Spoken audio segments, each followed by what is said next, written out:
said if it's RX, kailangan ng prescription? Hindi, RX means prescription. So I need a prescription for that.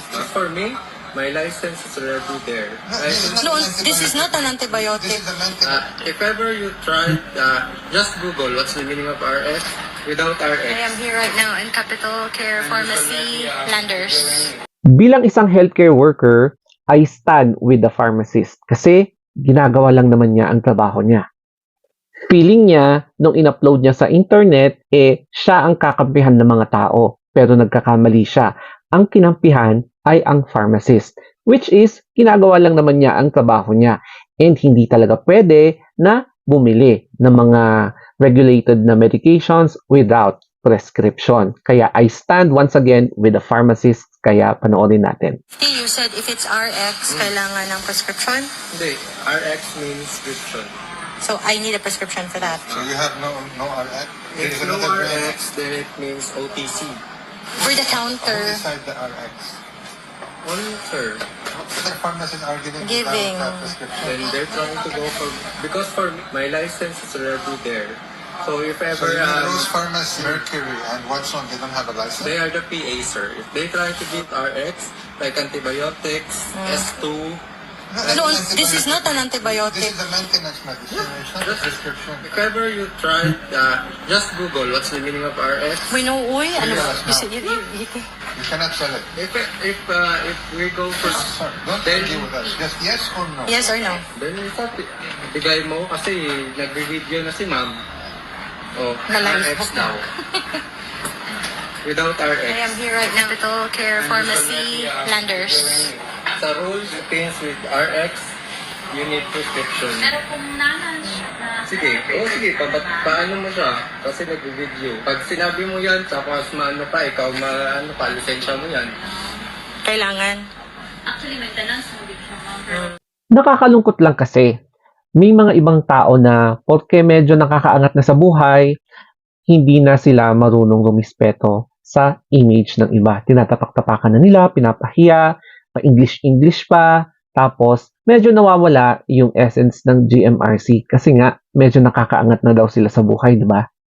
Ang pagkakaintindi ko sa conversation between the customer and the pharmacist is that medyo kulang sa enlightenment ito mga consumers na ito dahil mukhang kulang ata sila sa understanding about sa regulated na medications na binibenta sa mga drugstores. So, hindi ata sila masyadong na-enlighten tungkol sa prescription na medication versus sa over-the-counter medication. Kasi kapag prescription na may RX na tatak, kailangan talaga ng prescription. Especially kapag ito ay mga anti-infectives such as mga antibacterial o kaya antiviral medications, mga ganyan, and yung mga maintenance na mga medication. Why? Kasi ang iniisip talaga natin dito is yung safety from the side effects of the medication and yung mga adverse effects na possible contraindication sa mga pwedeng nararamdaman ng mga taong kumukuha ng mga medications na ito. So, kapag hindi ka nagpa-consult kasi tapos bumibili ka ng mga drugs na or mga medications na parang hindi na prescribe sa'yo, pwede talagang magkaroon yan ng possible effects sa katawan mo. Especially kapag may mga contraindications pala sa mga karamdaman mo na hindi mo alam. That's why it is very precautious, very dangerous talaga na nagtitake ka or nagsa-self-medicate ka. Kaya nga andyan yung mga pharmacist para ma-prevent yung mga ganitong eksena. Nagsalita na rin ang Philippine Pharmacist Association Incorporated dito sa Pilipinas wherein nagsabi sila ng memo na an important reminder on proper dispensing of medicines for public health and safety. Yan.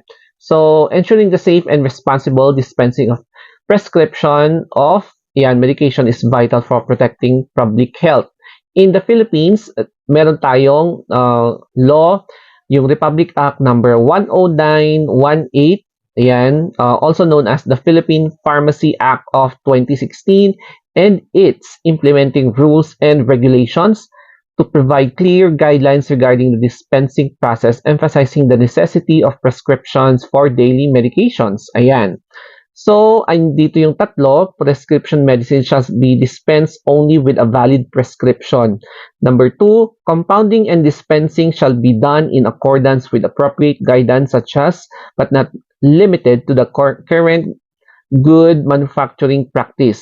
Tapos number 3, appropriate medication review and patient medication counseling at the time of dispensing of medicines. Ayan. Pero yung nakita natin sa video is that question kung bakit ayaw ibigay yung in-order nilang medication kasi hindi nila naiintindihan yung kahalagahan ng prescription. Yung prescription talaga na ipapakita mo, parang yun yung ticket mo para makuha mo yung mga gusto mong kunin dun sa pharmacy. Another thing is the possibility of violating the Data Privacy Act kasi dahil nga sa ego ng customer na to na kulang sa enlightenment doon sa prescription medications na kukunin niya na wala silang reseta, nag-video siya at pinost niya online. So, wala po yung permiso doon sa pharmacist na harap-harapin niyang video and hindi lang yan yung iba pang staff ng pharmacy na yan doon sa Landers somewhere in Cebu. So, kahit na dinelete niya yung video na yan, kumalat na siya, nag-viral na siya, and pwede po itong gamitin in any case na mag-file ng case ang pharmacy na yan, tapos yung person of interest sa video na yan against sa customer na to na akala niya siya ang papanigan ng mga tao pero baliktad ang nangyari. Ito naman yung aking personal experience. Kapag may mga gusto kong kunin talaga na regulated medication, kailangan talaga ng reseta. Alam nyo, kahit na magrekla-reklamo kayo, kahit na magwelga kayo sa EDSA, kapag wala kayong reseta, hindi talaga kayo makakakuha ng mga medication na requiring prescriptions such as anti-infectives, yung mga maintenance nyo, kasi nga policy po yan and SOP to protect the health and safety of the public against yung mga abusive sa pagsa-self-medicate and sa mga taong feeling entitled sa buhay. Ayan, yun din yung pinoprotect ng regulations na yan by the pharmacies, mga iba pang healthcare professionals. So kapag sabihin mo na, ay nakalimutan ko yung reseta ko, hindi yan excuse. So always remember, ignorance of the law excuses no one. So, kailangan talaga natin mag-research ng konti kung bakit hindi pwede talaga ang reseta kapag gusto mong kumuha ng kahit na anong gamot na gusto mo. Even though that is regulated talaga. So, that's it guys. I hope na may natutunan kayo dito and sana nakarelate kayo.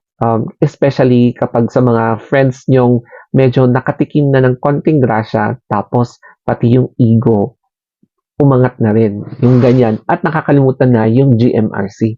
So that's it. Thank you guys and have a wonderful day. Mwah!